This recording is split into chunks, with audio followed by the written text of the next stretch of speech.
ஒளிபரப்ப உதவுபவர்கள் GAA சின்னராணி குடும்பத்தினர், பாளையங்கோட்டை. திரு KJ ஞானச்செல்லதுரை 8ஆம் ஆண்டு நினைவஞ்சலி. இவரின் ஆன்ம இளைப்பாட்சிக்காகவும் குடும்பத்திற்கு இறைவன் செய்த அனைத்து நன்மைகளுக்கு நன்றியாகவும் வேண்டி.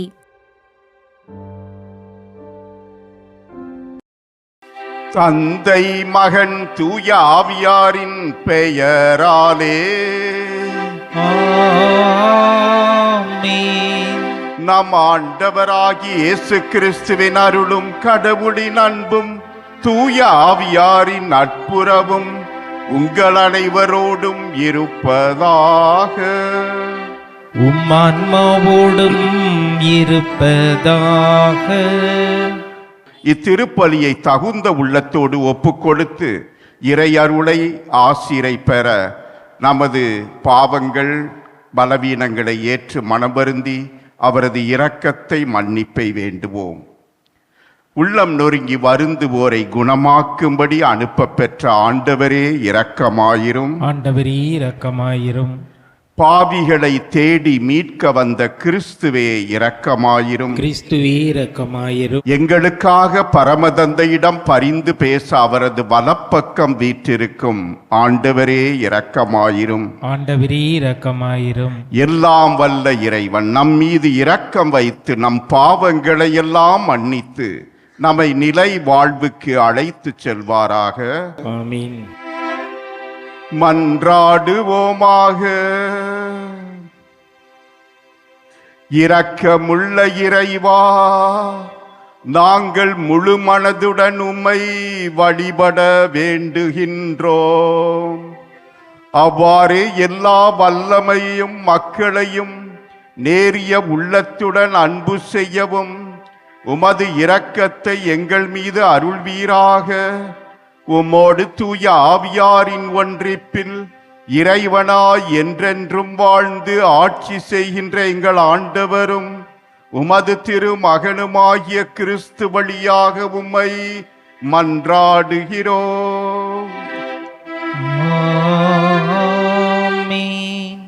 என் மகன் அப்சலோமே, உனக்கு பதில் நான் இருந்திருக்கலாமே.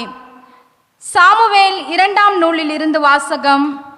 அதிகாரம் 18, இறை வசனங்கள் 9 - 10 வரை மற்றும் 14, 24 - 25, 30, 19 மற்றும் 3. அந்நாட்களில் அப்சலோம் தாவீதின் பணியாளரை எதிர்கொள்ள நேர்ந்தது. அவன் ஒரு கோவேறு கழுதை மீது ஏறி வந்து கொண்டிருந்தான். அது ஒரு பெரிய கருவாலி மரத்தின் அடர்த்தியான கிளைகளுக்கு கீழே சென்று கொண்டிருந்தது. அப்போது அவனது தலை கருவாலி மரத்தில் சிக்கிக்கொள்ள அவன் விண்ணுக்கும் மண்ணுக்கும் இடையே தொங்கினான். அவன் ஏறி வந்த கோவேறு கழுதை முன்னே சென்று விட்டது. இதை கண்ட ஒரு வீரன் யோவாபிடம் சென்று, இதோ அப்சலோம் கருவாலி மரத்தில் தொங்குவதை கண்டேன் என்று கூறினான். யோவாபு தம் கையில் 3 ஈட்டிகளை எடுத்து சென்று உயிருடன் கருவாலி மரத்தில் தொங்கிக் கொண்டிருந்த அப்சலோமின் நெஞ்சில் அவற்றை பாய்ச்சினார். அப்பொழுது தாவீது 2 வாயில்களுக்கும் இடையே அமர்ந்து கொண்டிருந்தார். காவலன் மதிலின் வாயிலுக்கு மேல் ஏறி சென்று கண்களை ஏறெடுத்து பார்த்தான். ஓர் ஆள் தனியாக ஓடி வருவதை கண்டான். காவலன் குரல் எழுப்பி அரசரிடம் கூற, அரசர் தனியாக வந்தால் அவனிடம் நற்செய்தி உள்ளது என்றார். அந்த ஆள் இன்னும் அருகில் வந்து கொண்டிருந்தான். அரசர் அவனை நோக்கி, விலகி அங்கே நில் என்று கூற அவனும் விலகி நின்றான்.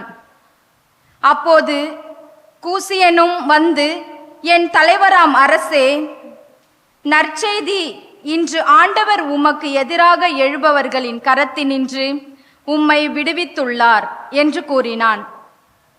இளைஞன் அப்சலோம் நலமா என்று அரசர் வினவ, கூசியன், என் தலைவராம் அரசரின் எதிரிகளும் உமக்கு எதிராக தீங்கிழைக்க எழுந்துள்ள அனைவரும் அந்த இளைஞனைப் போல ஆவார்களாக என்றான்.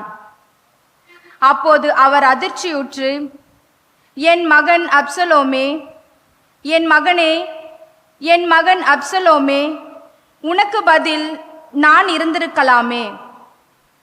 அப்சலோமே என் மகனே என்று கதறிக்கொண்டே அவர் வாயிலின் மாடி அறைக்கு சென்றார். அரசர் தம் மகனுக்காக அழுது புலம்புவதாக யோவாபுக்கு அறிவிக்கப்பட்டது. அரசர் தம் மகனுக்காக வருந்துகிறார் என்று வீரர்கள் அனைவரும் கேள்விப்பட்டதால் அன்றைய வெற்றி அனைவருக்குமே ஒரு துக்கமாயிற்று. போரிலிருந்து புறமுதுகு காட்டி வெட்கத்தோடு ஓடுபவர்களைப் போன்று அன்று வீரர்கள் நகருக்குள் யாரும் அறியாமல் நுழைந்தார்கள். இது ஆண்டவர் வழங்கும் அருள்வாக்கு. இறைவனுக்கு நன்றி.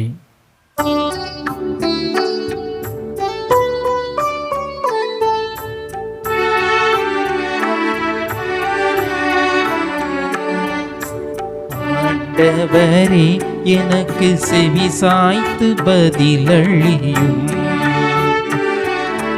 ஆண்டவரே எனக்கு செவி சாய்த்து பதிலளியும். ஏனெனில் நான் எளியவன் வறியவன், என் உயிரை காத்தருளும். ஏனெனில் நான் உம்மீது பற்றுடையவன், ஊழியனை காத்தருளும். நீரே என் கடவுள், நான் உம்மீது நம்பிக்கை கொண்டுள்ளேன். என் தலைவரே, என் மேல் இரக்கமாயிரும். ஏனெனில் நான் முழுவதும் உம்மை நோக்கி மன்றாடுகிறேன். அடியானின் மனதை மகிழச் செய்யும். என் தலைவரே, உம்மை நோக்கி என் உள்ளத்தை உயர்த்துகின்றேன். ஏனெனில் என் தலைவரே, நீரே நல்லவர், மன்னிப்பவர், உம்மை நோக்கி மன்றாடும் அனைவருக்கும் பேரன்பு காட்டுபவர். ஆண்டவரே எனக்கு செவி சாய்த்து பதிலளியும். ஆண்டவரே எனக்கு செவி சாய்த்து பதிலளியும்.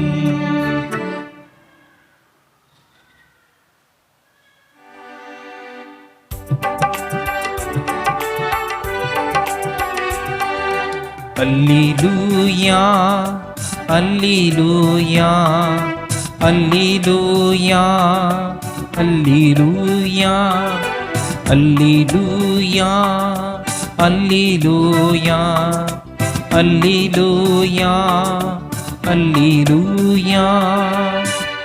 இயேசு நம் பிணிகளை தாங்கிக் கொண்டார், நம் துன்பங்களை சுமந்து கொண்டார். அல்லேலூயா, அல்லேலூயா, அல்லேலூயா, அல்லேலூயா. ஆண்டவர் உங்களோடு இருப்பாராக. உம்மான்மாவோடும் இருப்பாராக. புனித மாற்கு எழுதிய தூய நற்செய்தியிலிருந்து வாசகம். ஆண்டவரே, மாட்சி உமக்கே. அதிகாரம் 5, இறைவசனங்கள் 21 முதல் 43 முடிய. இயேசு படகில் ஏறி கடலை கடந்து மீண்டும் மறுகரையை அடைந்ததும் பெரும் திரளான மக்கள் அவரிடம் வந்து கூடினர். அவர் கடற்கரையில் இருந்தார். தொழுகை கூட தலைவர்களுள் ஒருவரான யாயீர் என்பவர் வந்து அவரை கண்டு அவரது காலில் விழுந்து, என் மகள் சாகும் தருவாயில் இருக்கிறாள், நீர் வந்து அவள் மீது உம் கைகளை வையும், அப்போது அவள் நலம் பெற்று பிழைத்துக் கொள்வாள் என்று அவரை வருந்தி வேண்டினார். இயேசுவும் அவருடன் சென்றார். பெரும் திரளான மக்கள் அவரை நெருக்கிக் கொண்டே பின்தொடர்ந்தனர். அப்போது 12 ஆண்டுகளாய் இரத்த போக்கினால் வருந்திய பெண் ஒருவர் அங்கு இருந்தார். அவர் மருத்துவர் பலரிடம் தமக்கு உள்ளதெல்லாம் செலவழித்தும் ஒரு பயனும் அடையாமல் மிகவும் துன்பப்பட்டவர். அவர் நிலைமை வரவர மிகவும் கேடுற்றது. அவர் இயேசுவை பற்றி கேள்விப்பட்டு மக்கள் கூட்டத்துக்கிடையில் அவரை பின்னால் வந்து அவரது மேல் உடையை தொட்டார். ஏனெனில் நான் அவருடைய ஆடையை தொட்டாலே நலம் பெறுவேன் என்று அப்பெண் எண்ணிக்கொண்டார். தொட்ட உடனே அவருடைய இரத்த போக்கு நின்று போயிற்று. அவரும் தம் நோய் நீங்கி நலம் பெற்றதை தம் உடலில் உணர்ந்தார். உடனே இயேசு தம்மிடமிருந்து வல்லமை வெளியேறியதை தம்முள் உணர்ந்து மக்கள் கூட்டத்தை திரும்பி பார்த்து, என் மேல் உடையை தொட்டவர் யார் என்று கேட்டார். அதற்கு அவருடைய சீடர்கள் அவரிடம், இம்மக்கள் கூட்டம் உம்மை சூழ்ந்து நெருக்குவதைக் கண்டும் என்னை தொட்டவர் யார் என்கிறீரே என்றார்கள். ஆனால் அவர் தம் மேலுடையை தொட்டவரை காணும்படி சுற்றிலும் திரும்பி பார்த்து கொண்டிருந்தார்.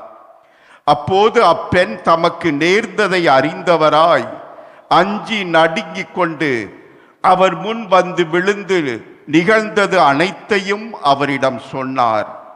இயேசு அவரிடம், மகளே, உனது நம்பிக்கை உன்னை குணமாக்கிற்று, அமைதியுடன் போ, நீ நோய் நீங்கி நலமாயிரு என்றார். அவர் தொடர்ந்து பேசிக் கொண்டிருந்த போது தொழுகை கூட தலைவருடைய வீட்டிலிருந்து ஆட்கள் வந்து அவரிடம், உம்முடைய மகள் இறந்து விட்டாள், போதகரை ஏன் இன்னும் தொந்தரவு செய்கிறீர் என்றார்கள். அவர்கள் சொன்னது இயேசுவின் காதில் விழுந்ததும் அவர் தொழுகை கூட தலைவரிடம், அஞ்சாதீர், நம்பிக்கையை மட்டும் விடாதீர் என்று கூறினார். அவர் பேதுரு, யாக்கோபு, யாக்கோபின் சகோதரரான யோவான் ஆகியோரை தவிர வேறு ஒருவரையும் தம்முடன் வரவிடவில்லை. அவர்கள் தொழுகை கூட தலைவரின் வீட்டிற்கு சென்றார்கள். அங்கே அமளியையும் மக்கள் அழுது ஓலமிட்டு புலம்புவதையும் இயேசு கண்டார். அவர் உள்ளே சென்று, ஏன் இந்த அமளி, ஏன் இந்த அழுகை, சிறுமி இறக்கவில்லை, உறங்குகிறாள் என்றார். அவர்கள் அவரை பார்த்து நகைத்தார்கள். ஆனால் அவர் அனைவரையும் வெளியேற்றிய பின் சிறுமியின் தந்தையையும் தாயையும் தம்முடன் இருந்தவர்களையும் கூட்டிக் கொண்டு அச்சிறுமி இருந்த இடத்திற்கு சென்றார். சிறுமியின் கையை பிடித்து அவளிடம், தலித்தாக்கும் என்றார். அதற்கு, சிறுமி, உனக்கு சொல்லுகிறேன், எழுந்திடு என்பது பொருள். உடனே அச்சிறுமி எழுந்து நடந்தாள். அவள் 12 வயது ஆனவள். மக்கள் பெரிதும் மலைத்து போய் மெய்மறந்து நின்றார்கள். இதை யாருக்கும் தெரிவிக்க கூடாது என்று அவர் அவர்களுக்கு கண்டிப்பாய் கட்டளையிட்டார். அவளுக்கு உணவு கொடுக்கவும் சொன்னார். ஆண்டவரின் அருள்வாக்கு. கிறிஸ்துவே உமக்கு புகழ். இறை இயேசுவில் அன்புள்ள சகோதர சகோதரிகளே, புனித ஆரோக்கிய அன்னையின் அன்பு பக்தர்களே, மாதா தொலைக்காட்சியின் அன்பு நேயர்களே, இன்றைய நற்செய்தியிலே 2 நிகழ்வுகளை பார்க்கிறோம். 2 நிகழ்வுகளிலும் தொடுதல் உண்டு. ஒரு நிகழ்விலே அந்த பெண்மணி இயேசுவை தொடுகிறாள். இன்னொரு நிகழ்விலே இயேசு தொடுகிறார். குறிப்பிட்டு இன்றைய நற்செய்தியிலே ஒரு பெண்மணி 12 ஆண்டுகளாக இரத்த போக்கினால் துன்பப்பட்டவள், வருந்தியவள், அவள் தொடுகிறாள். அந்த மேலுடையின் ஒரு விளிம்பை தொடுகிறாள். உடனே இயேசுவிடமிருந்து வல்லமை செல்கிறது. ஒரு மேக்னெட் மாதிரி, காந்த சக்தி, ஈர்ப்பு. உடனே இயேசு கேட்கிறார், என்னை தொட்டது யார்? எல்லாம் இடிச்சுக்கிட்டு இருக்காங்க, எத்தனை பேர் தொடுறாங்க? சீடர்களுக்கு கொஞ்சம் கோபம் வருது. என்ன ஆண்டவரே, இவ்வளவு பெருங்கூட்டமா இருக்கு, மக்கள் நெருக்கிக்கிட்டு எல்லாரும் இருக்காங்க, என்னை தொட்டது யாருன்றீங்களே? இல்லை, அவரிடமிருந்து வல்லமை, ஆற்றல் வெளியே சென்றிருக்கிறது. எல்லாரும் தொட்டாலும் குறிப்பிட்டு ஒருவர் தொட்டிருக்கிறார். நம்பிக்கையோடு தொட்டிருக்கிறார், விசுவாசத்தோடு தொட்டிருக்கிறார். அவருக்கு சுகம் கிடைத்திருக்கிறது.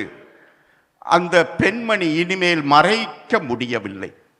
ஆகவே இயேசுவுக்கு முன்னால் வந்து தெண்டனிட்டு விழுந்து அவள் எல்லாவற்றையும் சொல்லுகிறாள். ஆண்டவரே, நான் தான் தொட்டேன். இயேசு என்ன சொல்றார்? மகளே, உன் நம்பிக்கை உன்னை குணப்படுத்தியது. உன் நம்பிக்கை, நீ சும்மா தொடல, நம்பிக்கையோடு தொட்டாய், ஆகவே நலமுடன் செல் என்று அனுப்புகிறார். அன்பு சகோதர சகோதரிகளே, இங்கே அந்த பெண்மணி தொட்டு சுகம் பெற்றாள். அதே வேளையிலே இந்த நிகழ்வுக்கு முன்னால் ஜெபக்கூட தலைவராயிருந்த யாயீர் என்பவர் மிக செல்வமிக்கவர், செல்வாக்கு உள்ளவர், பலருடைய தொடர்பு உள்ளவர். ஆனால் அவருடைய மகள் சாக கிடக்கிறாள். அவரும் எவ்வளவோ வைத்தியம் பார்த்திருக்கலாம், செலவு பண்ணி இருக்கலாம். ஆனால் இப்ப இயேசுவை பற்றி கேள்விப்பட்டு இயேசுவிடம் வந்து தாழ்ந்து பணிந்து வேண்டுகிறார். ஐயா, வீட்டுக்கு வாங்க, என் மக மேல உங்க கையை வச்சு ஜெபிச்சா போதும், கண்டிப்பா நலம் பெறுவார். ஆம், இப்படி சொன்ன பின் தான் கூட்டம் இவரை நெருக்கி கொண்டு சரி வீட்டுக்கு வர்றேன் அப்படின்னு கூட போறாரு. போற வழியில கூட்ட நெருக்கடியாகி தாமதமாகுது, உடனே போய் சேர முடியல. அதுக்குள்ள ஜெபக்கூட தலைவன் வீட்டிலிருந்து ஆட்கள் வர்றாங்க. வந்து என்ன சொல்றாங்க? அந்த ஜெபக்கூட தலைவனிடம் சொல்கிறார்கள், ஐயா, உன் மக இறந்து போயிட்டா, எல்லாம் முடிஞ்சிருச்சு, போதகரை ஏன் இன்னும் தொந்தரவு பண்றீங்க, எல்லாம் முடிஞ்சிருச்சு, வந்து காரியத்தை பார்க்க பாருங்க வாங்க என்று அந்த யாயீர் என்ற ஜெபக்கூட தலைவனை அழைக்கின்றார்கள். ஆனால் இயேசு இதை கேள்விப்பட்டவன என்ன சொல்றார்? அந்த ஜெபக்கூட தலைவனிடம், அஞ்சாதீர், நம்பிக்கையோடு மட்டும் இரும், இன்னும் ஒண்ணு முடிகி போகல, இன்னும் ஒண்ணு காரியம் முடியல, நான் இருக்கிறேன், உயிர்ப்பும் உயிரும் நானே, வாழ்வதும் இருப்பதும் நான் தான், நான் கொடுக்க முடியும் வாழ்வு, நம்பிக்கையோடு இரும், அஞ்சாதி. உடனே போறார். அவங்க வீட்டுக்கு போய் அங்க எல்லாம் ஒப்பாரி வச்சு அழுது புலம்பிக்கிட்டு இருக்காங்க. ஆனா இயேசு எல்லாரையும் வெளியே போச்சுறார். அவள் சிறுமி உறங்குகிறாள், இறக்கல, உறங்குகிறாள் என்று சொல்லி தன்னோடு 3 சீடர்களை மட்டும் உள்ளே அழைத்து சென்று அந்த தாய் தந்தையையும் கூட வைத்துக் கொண்டு அந்த சிறுமியினுடைய கரத்தை பிடித்து, தளித்தாக்கும் சிறுமியே, நான் உனக்கு சொல்கிறேன், எழுந்திரு என்று. அவள் எழுகிறாள், நடமாடுகிறாள். 12 வயது உள்ளவள். அன்பு சகோதர சகோதரிகள், இங்கே இயேசு தொடுகிறார். அங்கே அந்த 12 ஆண்டுகளாய் இரத்த போக்கினால் வாதையுற்ற வருந்திய அந்த பெண் தொட்டால் இங்கே இயேசு தொடுகிறாள். இங்கே உயிர் கிடைக்கிறது, வாழ்வு கிடைக்கிறது. அன்பு சகோதர சகோதரிகளே, நாம் இயேசுவை தொடுகிறோம். நமக்கு தெரியுமா? அருட்சாதனங்கள் வழியாக, ஒவ்வொரு திருப்பலியிலே நற்கருணை வழியாக நாம் அவரை தொடுகிறோம், அவர் நம்மை தொடுகிறார். அந்த வல்லமை ஆற்றல் நம்மிலே வரச் செய்கிறோமா? சும்மா ஏனோதானோ நாக்கு நீட்டி நன்மை வாங்குறோமா? இல்ல, நம்பிக்கை விசுவாச பற்றுதல் அங்கே வருகிறதா? அந்த நம்பிக்கை விசுவாச பற்றுதலோடு நாம் அவரை தொட்டால், அவர் நம்மை தொட்டால், நிச்சயம் மாற்றங்கள் வரும், அதிசயங்கள் நிகழும், சுகம் கிடைக்கும், திருப்பங்கள் ஏற்படும். கண்டிப்பாக இயேசு அன்று சொன்னது போல, உன் நம்பிக்கை உன்னை நலமாக்கிற்று. நாம் நம்புவோம். இந்த திருப்பலி வழியாக நம்பிக்கையோடு அந்த இயேசுவை தொட்டு சுகம் பெற்று வாழ வரம் கேட்போம். ஆமென்.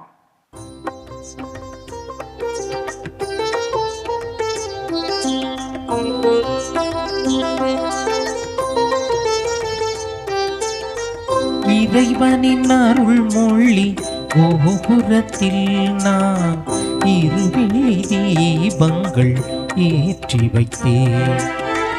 இறைவனின் அருள் மொழி கோபுரத்தில் நான் இருவிழி தீபங்கள் ஏற்றி வைத்தேன்.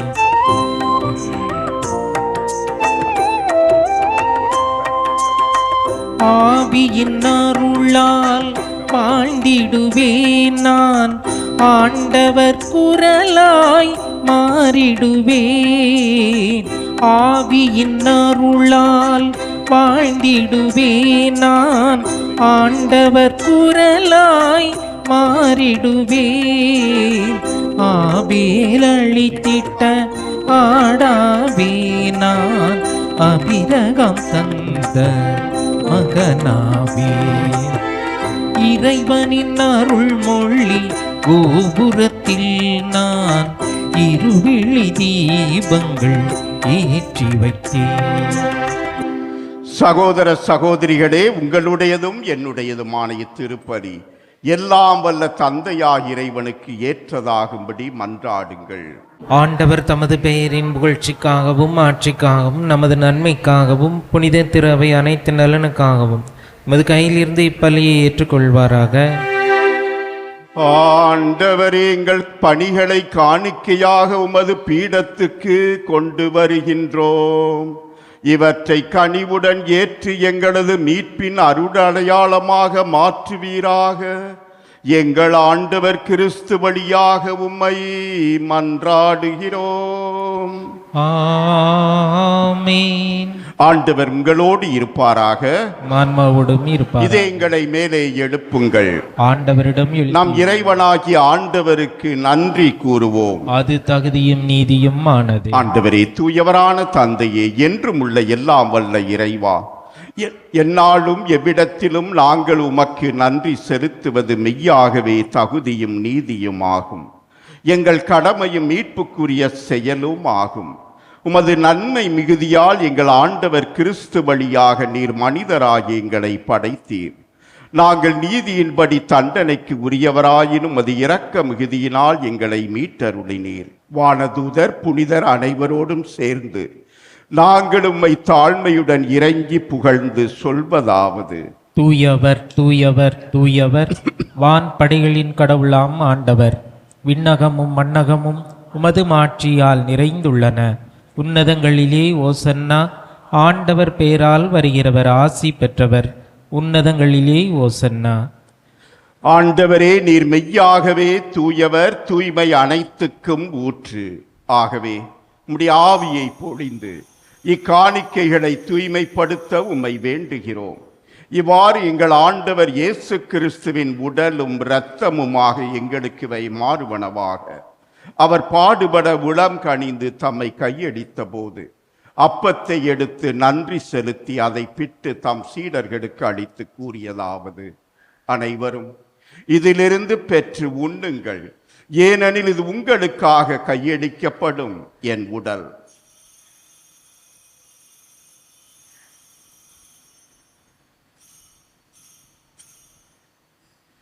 அவனமே இரவு விருந்தை அருந்தியபின் கிண்ணத்தையும் எடுத்து மீண்டும் உமக்கு நன்றி கூறி தம் சீடர்களுக்கு அளித்து அவர் கூறியதாவது: அனைவரும் இதிலிருந்து பெற்று பருகுங்கள், ஏனெனில் இது புதிய நிலையான உடன்படிக்கைக்கு உரிய என் இரத்தத்தின் கிண்ணம். இது பாவ மன்னிப்புக்கென்று உங்களுக்காகவும் பலருக்காகவும் சிந்தப்படும். இதை என் நினைவாக செய்யுங்கள்.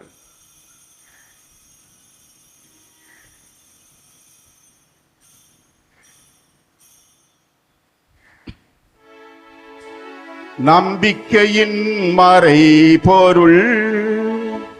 ஆண்டவரே, நீர் வருமளவும் உமது இறப்பினை அறிக்கையிடுகின்றோம், உமது உயிர்ப்பினையும் எடுத்துரைக்கின்றோம். ஆகவே ஆண்டவரே, நாங்கள் கிறிஸ்துவின் இறப்பினையும் உயிர்ப்பினையும் நினைவு கூர்ந்து வாழ்வு தரும் அப்பத்தையும் மீட்பு அளிக்கும் கிண்ணத்தையும் மக்கு ஒப்பு கொடுக்கின்றோம். உம் திருமுன் நின்று உமக்கு ஊழியம் புரிய தகுந்தவர்கள் என எங்களை ஏற்றுக்கொண்டீர். எனவே உமக்கு நன்றி செலுத்துகின்றோம். மேலும் கிறிஸ்துவின் உடலிலும் இரத்தத்திலும் பங்கு கொள்ளும் எங்களை தூய ஆவியார் ஒன்று சேர்க்க வேண்டுமென உம்மை தாழ்மையுடன் மன்றாடுகின்றோம். ஆண்டவரே, உலகெங்கும் பரவியிருக்கும் அது திரு அவையை நினைவு கூர்ந்தருளும். எங்கள் திருத்தந்தை பிரான்சிஸ், எங்கள் பேராயர் ஜார்ஜ் ஆண்டகை, எல்லா திருநிலையினர் ஆகிய அனைவரோடும் உமது திரு அவை அன்பில் நிறைவு பெறச் செய்தருளும். மேலும் உயிர்த்தெழும் எதிர்நோக்குடன் துயில் கொள்ளும் எங்கள் சகோதர சகோதரிகளையும் இறந்தோர் அனைவரையும் இரக்கத்துடன் நினைவு கூர்ந்து உமது திருமுக ஒளியினுள் ஏற்றருளும். எங்கள் அனைவர் மீதும் இரக்கமாயிரும். கடவுளின் கன்னித்தாயான புனித மரியா, அவருடைய கணவரான புனித யோசேப்பு, புனித திருத்தூதர்கள், இவ்வுலகில் மக்கு வந்தவராய் இருந்தோர் ஆகிய புனிதர் அனைவருடனும் நாங்கள் நிலை வாழ்வில் பங்கு கொள்ளும் தகுதி பெற்று திருமகன் இயேசு கிறிஸ்து வழியாக உம்மை புகழ்ந்தேத்தும் வரமருள உம்மை மன்றாடுகிறோம். இவர் வழியாக இவரோடு இவரில் எல்லாம் வல்ல இறைவனாகிய தந்தையே, தூய ஆவியாரின் ஒன்றிப்பில் எல்லா புகழும் ஆட்சியும் என்றென்றும் உமக்கு உரியதே. ஆமென். ஆமென். ஆமென். மீட்பரின் கட்டளையால் கற்பிக்கப்பட்டு இறை படிப்பினையால் பயிற்சி பெற்ற நாம் துணிந்து சொல்வோம். விண்ணுலகில் இருக்கின்ற எங்கள் தந்தையே, உமது பெயர் தூயது என போற்றப் பெறுக. உமது ஆட்சி வருக. உமது திருவுளம் விண்ணுலகில் நிறைவேறுவது போல மண்ணுலகிலும் நிறைவேறுக.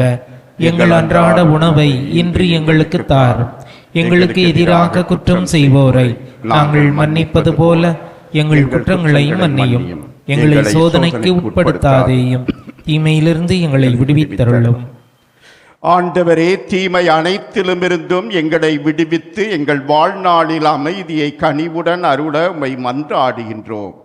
உமது இரக்கத்தின் உதவியால் நாங்கள் பாவத்திலிருந்து எப்போதும் விடுதலை பெற்று யாதொரு கலக்கமும் இன்றி நலமாயிருப்போமாக. நாங்கள் எதிர்நோக்கி இருக்கும் பேரின்பத்துக்காகவும் எம் மீட்பராகிய இயேசு கிறிஸ்துவின் வருகைக்காகவும் காத்திருக்கின்றோம். ஏனெனில் ஆட்சியும் வல்லமையும் ஆட்சியும் என்றென்றும் உமதே. ஆண்டவரே இயேசு கிறிஸ்துவே, அமைதியை உங்களுக்கு விட்டு செல்கின்றேன், என் அமைதியையே உங்களுக்கு அளிக்கின்றேன் என்று திருத்தூதர்களுக்கு மொழிந்தீரே. எங்கள் பாவங்களை பாராமல் உமது திரு அவையின் நம்பிக்கையை கண்ணோக்கி உமது திருவுளத்துக்கு ஏற்ப அதற்கு அமைதியையும் ஒற்றுமையையும் அளித்தருள்வீராக. என்றென்றும் வாழ்ந்து ஆட்சி செய்கின்றவர் நீரே. ஆண்டவருடைய அமைதி உங்களோடு என்றும் இருப்பதாக. ஆன்மாவோடும் இருப்பதாக. நம் ஆண்டவர் இயேசுவின் சமாதானத்தை அறிவித்துக் கொள்வோம். உலகின் பாவங்களை போக்கும் இறைவனின் செம்மறியே, எங்கள் மேல் இரக்கமாயிரும். உலகின் பாவங்களை போக்கும் இறைவனின் செம்மறியே, எங்கள் மேல் இரக்கமாயிரும். உலகின் பாவங்களை போக்கும் இறைவனின் செம்மறியே, எங்களுக்கு அமைதியை அளித்தருளும். ஆண்டவராகிய இயேசு கிறிஸ்துவே, நாங்கள் உட்கொள்ளப் போகும் திருவுடலும் திரு இரத்தமும் எங்களை நீதி தீர்ப்புக்கும் தண்டனைக்கும் உள்ளாக்காமல் உமது பரிவிரக்கத்தால் எங்கள் உள்ளத்திற்கும் உடலுக்கும் பாதுகாப்பளித்து அருமருந்தாகிட அருள் புரியும். இதோ இறைவனின் செம்மறி, இதோ உலகின் பாவங்களை போக்கும் நம் ஆண்டவர் இயேசு கிறிஸ்து. இந்த செம்மறியின் திருவிருந்திலே பங்கு பெறும் நாம் பேறு பெற்றோர்.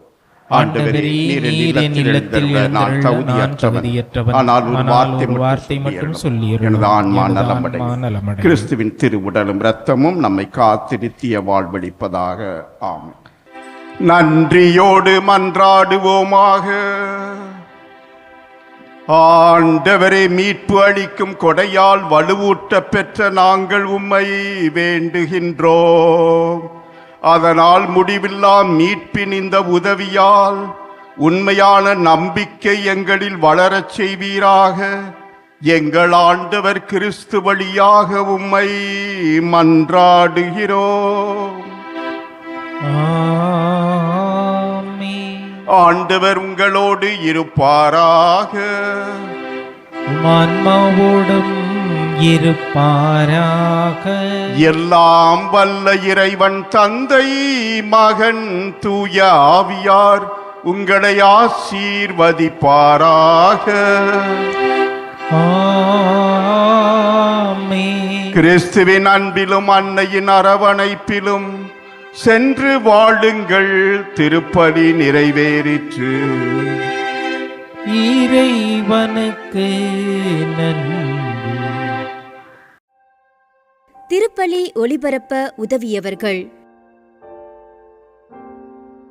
GAA சின்னராணி குடும்பத்தினர், பாளையங்கோட்டை. திரு KJ ஞானச்செல்லதுரை 8ஆம் ஆண்டு நினைவஞ்சலி இவரின் ஆன்ம இளைப்பாட்சிக்காகவும் குடும்பத்திற்கு இறைவன் செய்த அனைத்து நன்மைகளுக்கு நன்றியாகவும் வேண்டி